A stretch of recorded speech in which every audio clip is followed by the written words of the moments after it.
Good morning. How are you today? Well, it's gorgeous out today, and it's a good day to walk. Although it's supposed to get hotter later. I don't know where you are, but it'll be like that, I suppose, as well. Uh, there are a bunch of issues going on.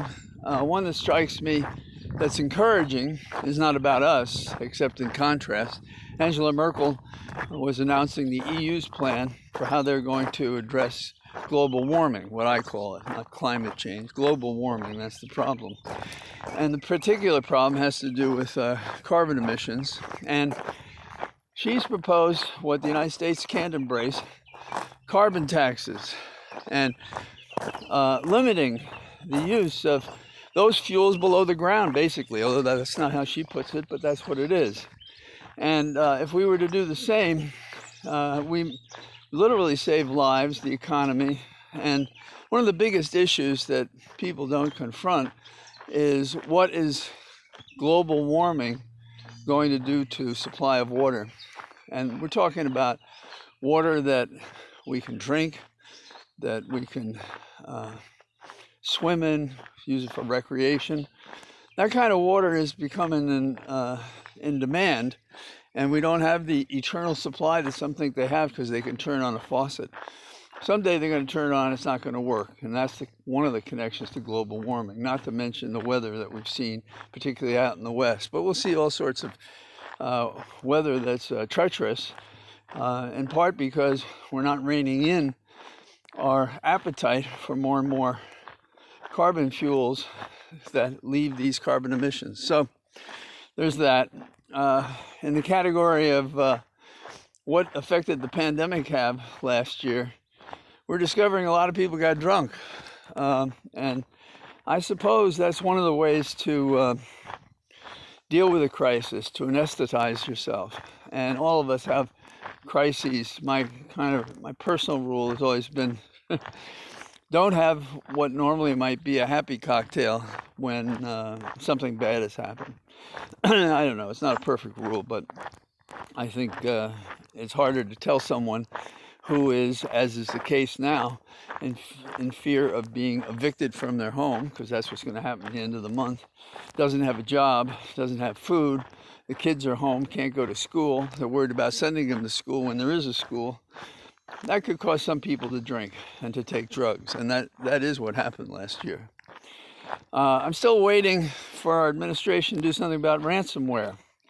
Now, if you or I had talked to Putin and said, you better stop that stuff, you better not be invading our systems and putting things at risk by having your hackers compromise us. And I'm drawing a line and, we're going to do something the next time.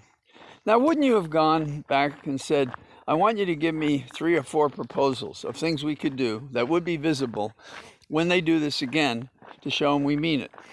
Nothing happened. We haven't done anything. Now, this has been the problem, not just with regard to ransomware, but everything. You violated a subpoena. We're going to do something about it. But then we don't. You failed to give us documents. We're going to do something about that, but we don't. You just committed a crime. That's really terrible. Shame on you. History's going to write bad things about you, but we don't do anything about it. If you do ransomware again, well, I'm going to give you something. I'm going to show you that I'm serious. Okay, something happens again. It's Russian hacking, and what do? Zippo.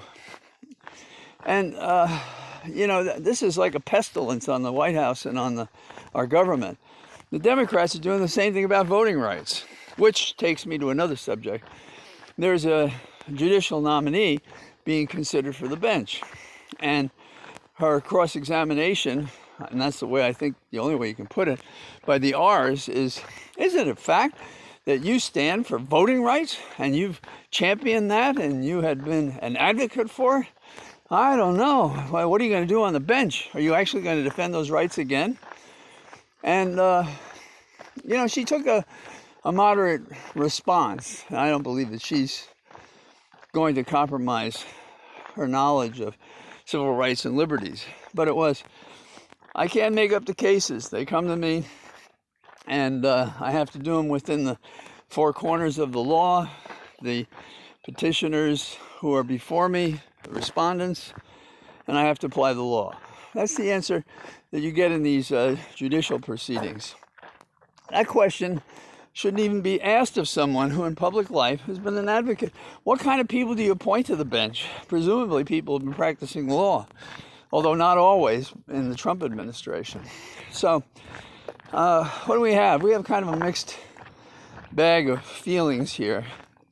And we have an additional bad story, which is that the generals were concerned about Trump having one of these Reichstag moments in which he would use the military to take over. Why didn't anybody say that to us? That they had this concern and what it was based on and when did they have it? And why shouldn't we as voters know that our military establishment was concerned about this while the man was in office and before the election? So we talk about transparent government.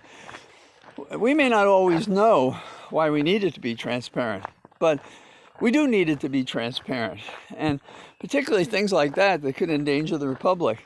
And given 2 impeachments and then an incite to take over the government, I don't know. You can't make decisions with bad information, and if you're withholding critical information, the information's bad to make judgments. So that's my kind of ramble today. I'll continue to think about these things and talk to you tomorrow. Bye-bye.